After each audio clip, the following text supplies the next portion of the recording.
The most important decision of your life is deciding whether you're truly committed to being happy no matter what. Because life is going to throw all kinds of curveballs at all of us. So the greatest gift you could give yourself is, I believe, to make that decision and say life is too short to suffer. It doesn't matter what happens, you're going to find something to enjoy and appreciate. You find what you're looking for. You want to get sad? Go read all the negative stuff. It's there, unlimited. You want to be happy? Go find all the free content around happiness, self-fulfillment, positivity. It's all there. You find what you're looking for. I'm not an advocate of toxic positivity or rose-colored glasses necessarily, but I do believe that you get to choose the thing that you're going to go looking for. And if you can get up and say, I'm going to go out and find some evidence of a good day, the likelihood of you having one is just higher.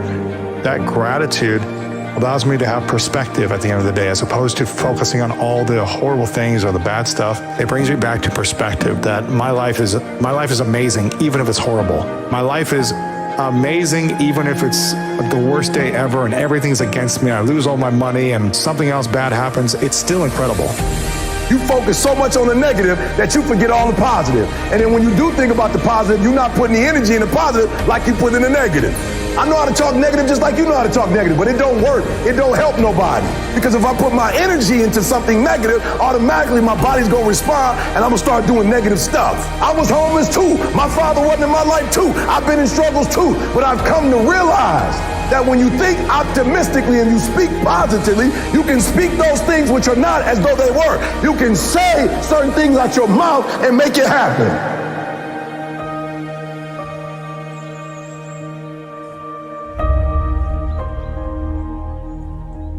Positive thinking is not about being delusional. Positive thinking is about learning how to take control of internal processes and understanding that that will shape your external environment. But it's about remaining in control of the internal landscape. It's about knowing that despite shifts in the external landscape, you're going to be okay.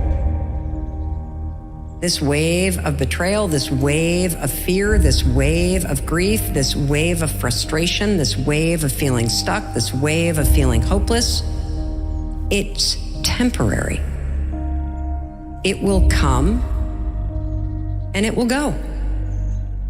And when you realize that emotions are temporary, it also gives you perspective to know that something better is coming. One of my mentors, she had this business card that she used to give out to people. And it said that her greatest regret in life is trading in what she wanted in the bigger picture for what she wanted in that moment. And I always think about my life in that way of, is this what I want for the greater good, for my story to be, or am I acting out of a place of desire? Am I acting out of a place of wanting to change the way that I feel right now, knowing that that will hinder me? That's not really what I want. What place am I coming from? Smart people like the idea of being cynical because it seems like you've considered all of the options. Only somebody that's a smooth-brained idiot would believe that things are going to go well, but it fails to recognize that your experience of your life is largely determined by the story that you tell yourself about it. Well, I think it's the idea of going, look, you can change the way that you think about things. So I was thinking about things I can do this narrow bandwidth of things. My belief system, the assumptions I'd made about life. Well, you can get a job and you can work for someone. And after you get a job and you work for 40 years, you get a pension and then you get the pension. I was on a conveyor belt. Sure. And suddenly I went, oh, I could believe anything. I could believe that I could do anything. I could believe that I could be the guy on the TV show telling jokes. And you can. What you believe dictates your life. You'll be the barrier. You'll be the thing that stops you. Life itself is what we deem it. That's exactly right. It is what we deem it. And so you have to be relentlessly protective of the information that you take in, the thoughts that occupy your mind, the people that you surround yourself with. Because all of those things are influence factors. Another Stoic philosopher once said that You know, when you leave your house and when you come back that night, you come back as a different man. You're never the same man coming back, right? Well, you're either coming back as a better human, more transcendent, more aware, more connected, or not. So every single day for me, it starts at ground zero. I'm humble and I'm listening and my mind is open. And this is what I've seen and this is what I can tell you about. Everything that I look at, I try and look at from a humble perspective. And if you don't do that, it's going to be a problem. Perspective is everything. Let's go. I need you to hear me loud and clear. How you see this thing is everything. I just limited envy and jealousy, and I leaned into optimism and gratitude. If you're deeply unhappy, instead of blaming everyone else for it, put in the work to get out of it, because you can. I believe in people. I fucking believe in you. How will you see the rest of your day? Because how you see the rest of your day will oftentimes determine the way you see the rest of your life. Working on yourself, talking to yourself. That's so very important. Overcoming the negative conversation, that inner dialogue that's going on all the time, even when you don't want it to be there. You can't stop yourself right now from thinking. You can't do it. It's going on. And so learning how to empower yourself, part of doing that is standing up to yourself. You've got to stand up inside yourself sometimes and say, shut up! When are you going to realize that you got to get to a point and focus on the better things that are going to get you to the next level and beyond in your life? Persistence, consistency, resilience, courage, establishing your priorities, mastering self-awareness, maintaining focus, believing that your help is coming. Because if your dream only requires you, it's not big enough. Most people go through life never discovering what their talents are. Most people never develop their talents. They have skills and abilities, but if you don't nurture them, if you don't develop them, they will never serve you. Your gifts can take you many places if you develop your gifts. All you got to do is realize that it's up to you to make a difference in your life. The only reason you're not the best right now is because you don't believe you're the best now. And when you walk out this room, I want you to go in and yourself, I'm the best right now. He said, before you even become number one, start to proclaim it and say it long before it happens. So there are those of you who want to mimic their behavior. It's not their behavior you need. It's their mindset that you need. It's the way they think is what you need. You need to start to believe. You have something that you brought to the universe. And that if you decide that my life deserves my developing this what I do well, and becoming the best at it and mastering myself and seeing what I have within me, if you decide to drop your buckets where you are and develop your gifts, I grant you, you'll never ever be without. I grant you that your gifts will take you places that will literally amaze you. I grant you that if you begin to work to develop your gifts, you'll develop a strong sense of happiness. You'll get a larger vision of yourself, because part of beginning to get a larger vision of yourself, all of us need some area of our lives where we can have a feeling of competence. That people know when they think about this area, that's something you do. That you eat and sleep that. And that you do that. You do that. And people know it. I don't care what it is that you're trying to achieve, what you're trying to accomplish, what you're trying to give, how you're trying to evolve, what you are looking to become. Everything rises and falls on your perspective. If you decide to maintain a sense of integrity with yourself, that if I speak it, I'm going to live it. It's who I am. I know you hate the gym. I know you hate to lift weights. I know you hate cardio.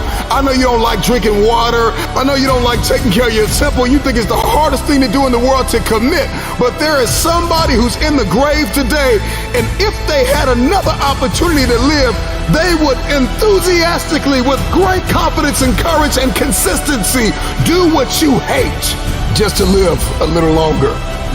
Find the positive, see the bigger picture. Guard your gratitude. What price are you willing to pay to make the dream a reality? But just look forward. Look forward to the best of you. Look forward to the mistakes you may make. Look forward to the failures that may come your way.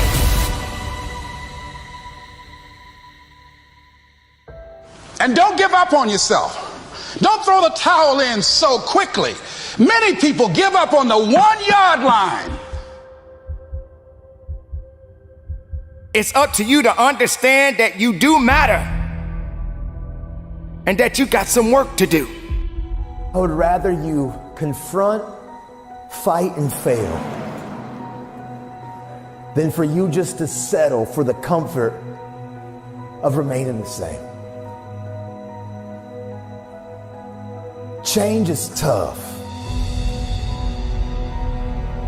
but change is possible for some of you. The world's not going to become easier all of a sudden. No, as you mature, you're going to have more responsibilities, more things that people expect out of you. But the truth is, you can do hard things. The truth is, as long as there's breath in your lungs, there's hope in your heart. Ask yourself, what's my dream? What's my dream?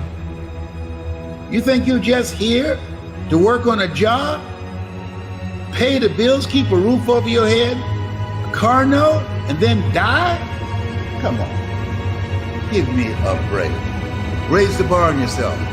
Challenge yourself. Decide you're not going to be the same person. I want you to have the mindset that you're going to live an expanded vision of yourself.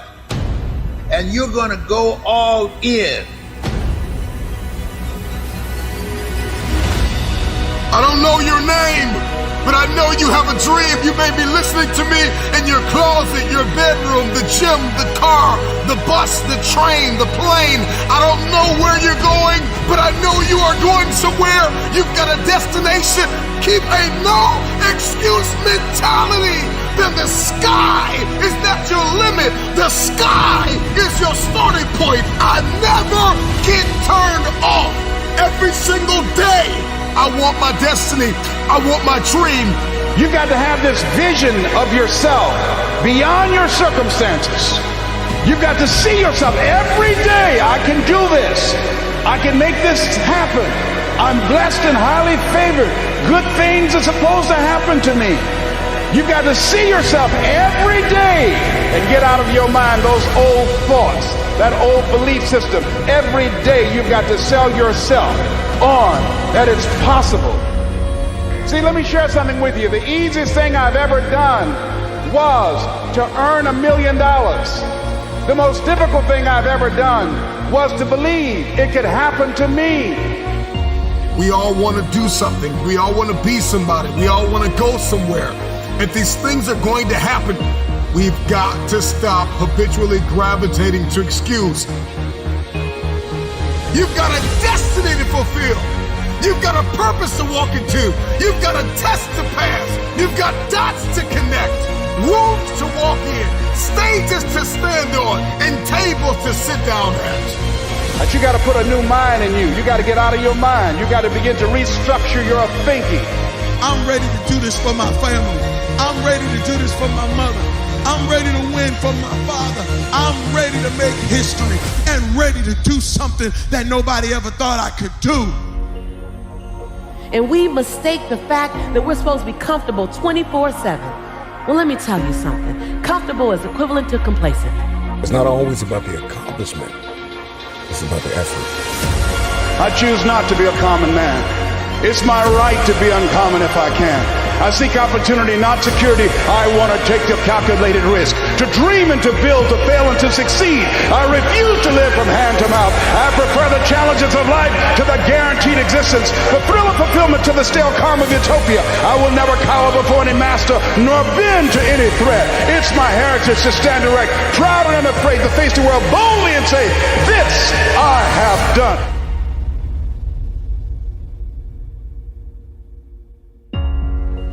Who doubts you? I'm worried when you doubt you. Because when you doubt you, you can't get nothing done. When you doubt you, every little thing that gets in your way turns you back. When you doubt you, all of a sudden things just seem to be harder. But out of everybody who doubts you, you can't doubt you. You got to believe in you. You got to believe in your ability. You got to believe that you can win. We get one opportunity to come this way. We get one shot. We got one life to live. Life is too short to make excuses. So I just came to talk to the game changers and to the change agents who are willing to confront any part of you that's not speaking to your madly, wildly amazing future. When somebody is in love with who they've been called to become, what they've been called to fulfill, what they've been destined to do, there is no day off. I'm telling you, don't wait another moment. Don't wait another day. Don't wait another minute. It's lonely. It's challenging. It requires discipline.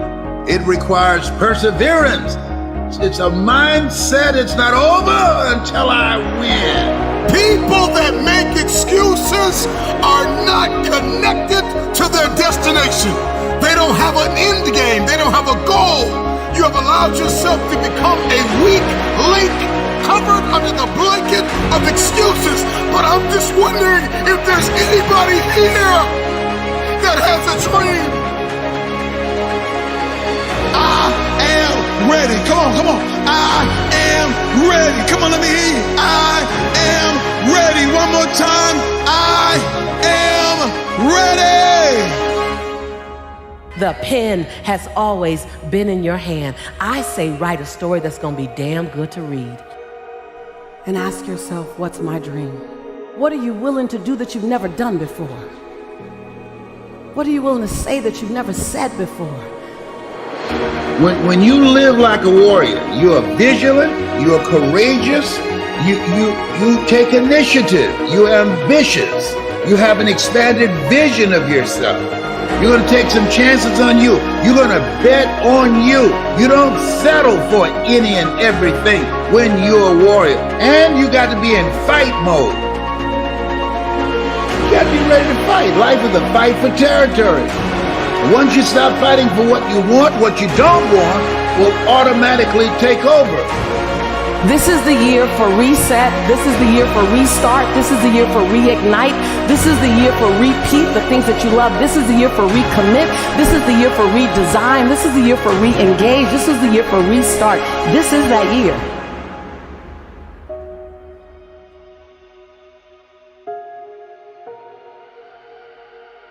Fight like a warrior and die a legend. If you want to start to feel happy, it starts with you wanting to feel happy. We like to sit and dwell. We like to sit in our own sadness. Make sure you're spending time every single day, whether it's 15, 20 minutes, whether it's an hour, 2 hours. Take time to allow your mind separation from the stresses of your day. If you expect to fail, you will fail. On the other hand, if you expect to win, you will win. And he's right, because doctors and psychologists, both alike, they agree that worrying actually does shorten your life. And it does damage your body. We need to clear our thinking before we go to sleep. We're talking about a book that Norman Vincent Peale wrote, The Power of Positive Thinking.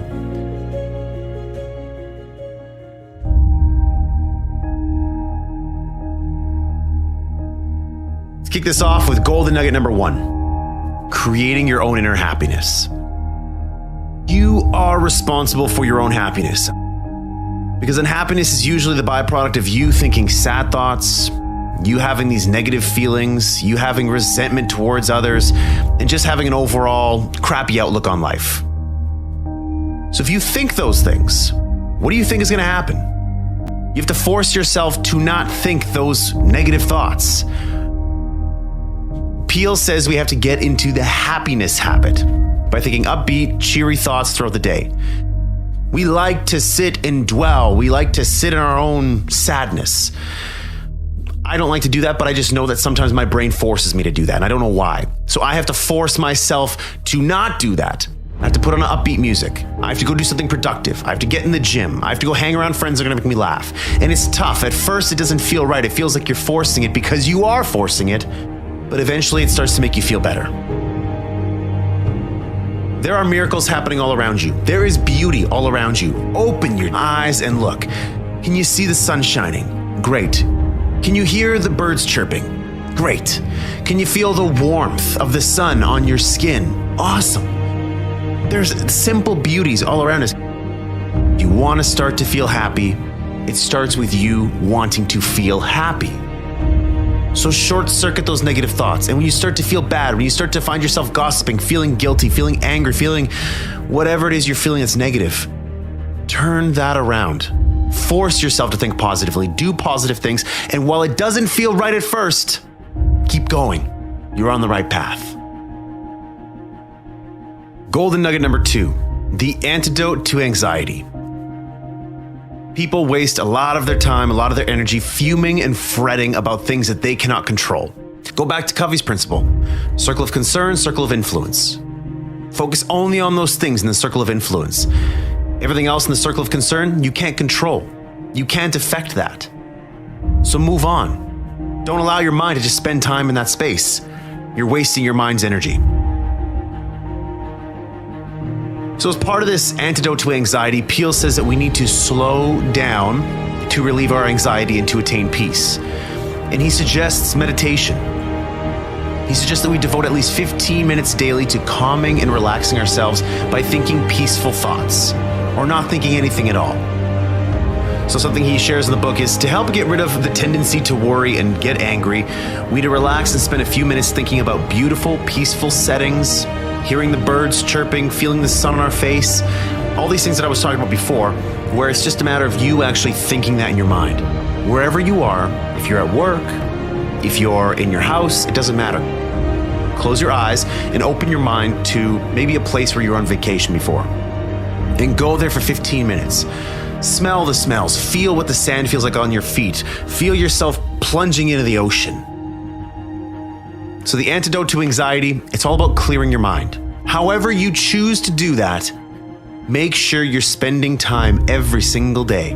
Whether it's 15, 20 minutes, whether it's an hour, 2 hours, if you're working out of the gym, whether you're doing yoga, whether you're going to cycling class, whatever, take time to allow your mind separation from the stresses of your day. Golden nugget number 3, expect the best. If you expect to fail, you will fail. On the other hand, if you expect to win, you will win. So, what seeds are you planting in your mind? Are you planting seeds of positivity or seeds of negativity? So what? Your life is going to give you back more of that. Are you planting seeds of, doubt and, I'm not going to make this work, or something bad is going to happen? If you're planting seeds of that, guess what you're going to get? More of that. Start focusing on the positive. Start focusing on how things can go right. And guess what? When things go wrong, say, there's a lesson in that for me. Because life doesn't happen to me, it happens for me. So everything that's happening is there to teach me a lesson. This isn't a setback, it's a set up. The thing that's really bad, it happened for a reason. I'm going to learn from it and I'm going to get better. Golden nugget number 4, worry not. And he's right, because doctors and psychologists, both alike, they agree that worrying actually does shorten your life, and it does damage your body. We need to clear our thinking before we go to sleep, and we need to imagine our worries flowing out of our body like water out of a glass.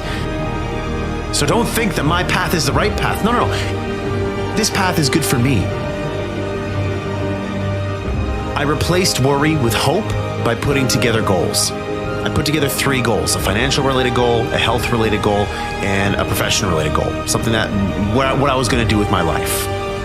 And back in the day when I was going through those stresses, I was worrying a lot. I was having a tough time sleeping. I was having chest pains. My heart was palpitating all the time. And I really just could not get, a high level of satisfaction in life. And, if you were saying on a scale of 1 to 8, Ryan, again, 9s and 10s are reserved for very special times in our lives that seldom happen.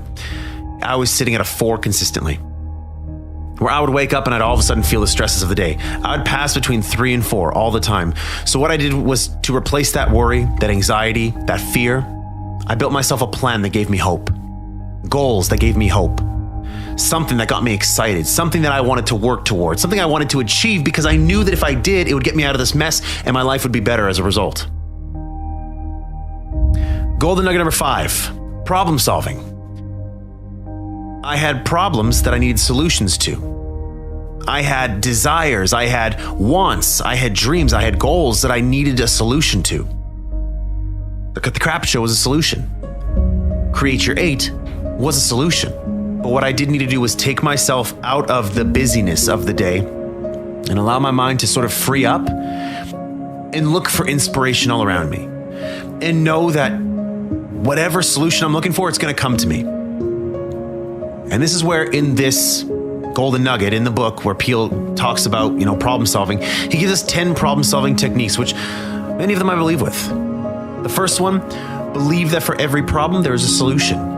So yes, believe that your problem can be solved. Yes, it's hard. Yes, it's difficult. Yes, you don't have a solution right now, but there is a solution. And oftentimes there's more than one. 2, try to maintain your serenity as you address a problem. Don't feel anxious. Don't try to get angry and say, I'm not getting this. I don't understand. No. You need to be calm. You need to be hopeful that there's going to be a solution to this problem. Number 3, don't try to force an answer. Don't try to say oh my God, I need an answer by Saturday at noon. If I don't get it by Saturday at noon, then it's too late. Sometimes you can't force it. Life often happens for you. And so you just need time for that to reveal itself to you. Number 4, gather all relevant information. Pretty simple. Do as much research as possible. Number 5, write down all facts about the situation. Again, get understanding for the problem, what's going on. You need to get clarity on the problem so you can get clear on what solutions you need to solve it. Number 6, spend time praying about the issue you are confronting. Listen, if you're praying about it, that's fine. If you're not praying about it, maybe you're thinking about it. Always make time to think about it. When you're walking in nature, yes, take time to think in nature and allow your mind to flow. But when you separate yourself from the stresses, the anxieties, the busyness of the day, allow your time to think about solutions. Number 7, believe in and seek God's guidance on the promise of the 73rd Psalm, "Thou wilt guide me by thy counsel." If you believe in the religious aspect of that will talk to you. That necessarily doesn't talk to me. So I maybe won't be using that one. Number 8, rely on your inner gifts of insight and intuition. There's things that we believe we should do, and then there's things that we know we should be doing. So you got to listen to yourself, and it takes time. It does take time. It takes patience. It takes some maturity for you to realize what you're great at. And sometimes you're doing something just to make a living, just because it's my job, it's my career, it's what I believe I'm great at. But you have other gifts within you that maybe you're not exploring yet, that you should be. Number 9, attend religious services where you can and listen peacefully and let your subconscious work on the problem. And you can go to church or you can just go for walks. I love going for walks, period. I'll put music on my ears and allow myself to think. Pretty simple. Pretend the answer that develops in your mind or comes to pass is the right answer. So I just allowed the thoughts that came in my mind. Whenever I had a thought, an inspired thought, I wrote it down on my phone. Pulled up my phone, opened up the notepad, and just wrote it down. At the end of the day, I would think about it, ponder on it, say, you know what, this idea is something I want to go further into and dig deeper into that. That's exactly how this show happened. That's exactly how Create Your 8 happened. It's exactly how you're going to find solutions to your problems. Last but not least, golden nugget number 6, how to handle heartache. Now, everybody at some point in their life experiences heartache, and it's tough. And so Peele says that for us to get over heartache, we need to resist the heartache by staying busy. So if you're getting a divorce from your husband or your wife, if you just broke up with your girlfriend or your boyfriend, if you just lost a loved one, if a loved one passed away, a friend, a family member, doesn't matter who it is, He says that in order for you to get through it, you need to stay busy. You need to return to your normal activities as soon as possible after a loss or a defeat. And you need to resist the temptation to brood and feel sorry for yourself. I gotta get back to work. I gotta get back to my goals, get back in the gym, get back to eating right, get back to hanging out with my friends, my family, listening to the music that I was listening to. We have to return to life. But sometimes we just have to be sad, and we have to work our way through it. But the key here is to not allow your mind to dwell on it for too long. That's not handling heartache. That's allowing heartache to take control of you and to win.